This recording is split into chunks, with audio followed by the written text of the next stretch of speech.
Você precisa primeiro entender qual é a história clínica daquele paciente.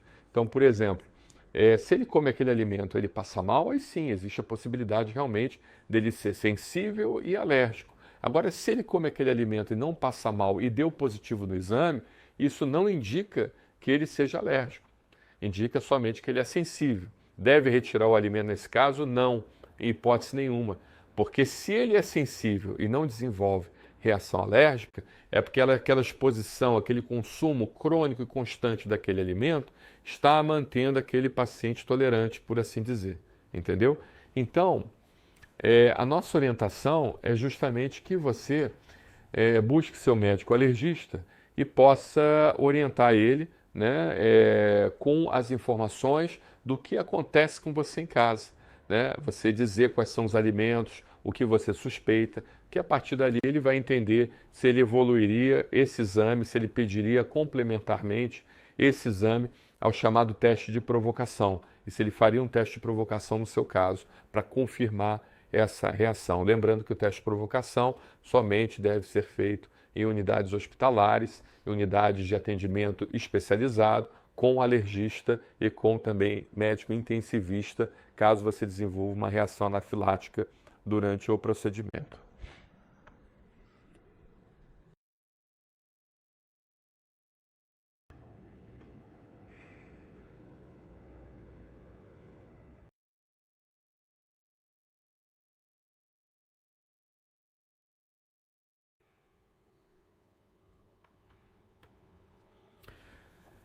Tem uma pergunta aqui de um paciente que queria ter um gato, que gosta muito de gato e queria saber qual é a raça dos gatos hipoalergênicos, tá?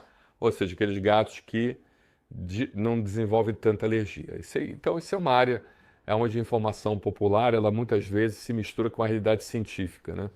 E é importante a gente desmistificar muito que existem alguns pontos a nós discutirmos sobre isso, como por exemplo, os gatos hipoalergênicos, bem da verdade, não é que existe um gato hipoalergênico, existem gatos que são mais alergênicos do que outros, né? Então, tudo isso vai variar com a raça do gato, se o gato foi castrado ou não. Existem também determinados gatos que, quando são castrados, eles diminuem seu potencial alergênico, isso diminui, por assim dizer, a influência dos hormônios no corpo dele, mas isso também não é garantido, não tem como a gente garantir isso. E a gente, nesse caso, a gente tem que é, puxar um pouquinho a sardinha para o lado do animal, tá? Ou seja, o animal não está para nos servir, a gente está para ser companheiro do animal, para nós sermos parceiros do animal. Então a gente não vai fazer também um procedimento que vai, de certa forma, prejudicar o animal. Então é lógico, você precisa conversar com o seu veterinário e o veterinário ele vai lhe dizer se valeria a pena ou não castrar. A maioria dos veterinários indica que a castração ela é positiva para a saúde do animal, mas existem outros veterinários que dizem que não. Então, eu acho que precisa, por assim dizer, ter avaliação especializada para entender também se aquilo não vai fazer mal para o animal, porque não adianta você melhorar sua qualidade de vida e você acabar, de certa forma, prejudicando o seu melhor amigo, né? Então é isso.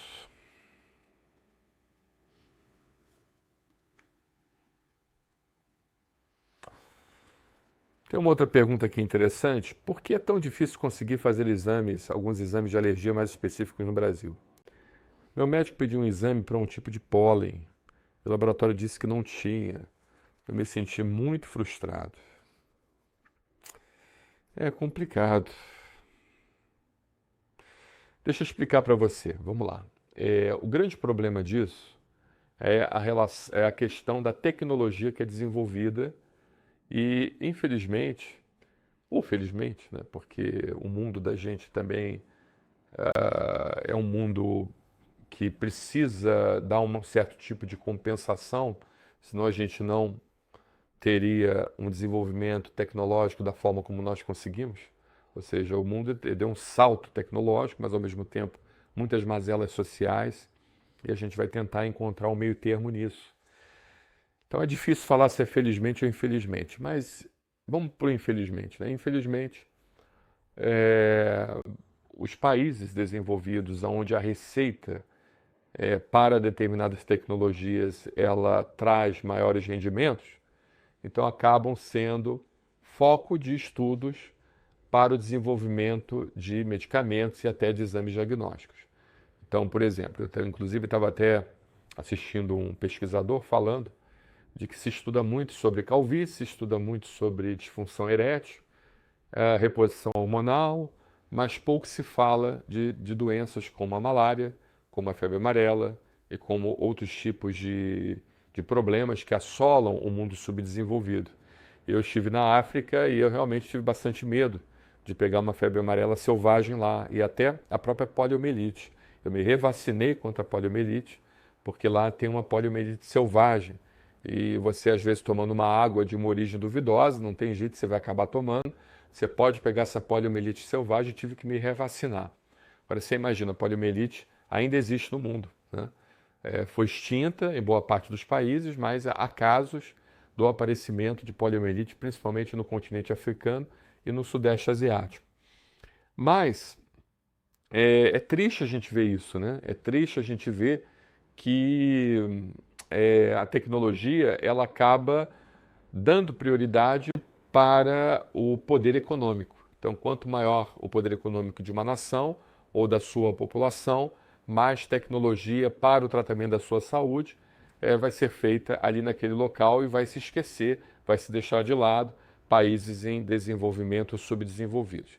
Isso acontece também com o Brasil em relação à alergia. Ou seja, a maioria das tecnologias que são desenvolvidas para dosagem de gel específica para pólen, elas são para espécies de plantas comuns na Europa e nos Estados Unidos, ou seja, no hemisfério norte, na China também, que hoje a China é uma potência, tem uma classe média maior do que do Brasil, mais de 300 milhões de habitantes.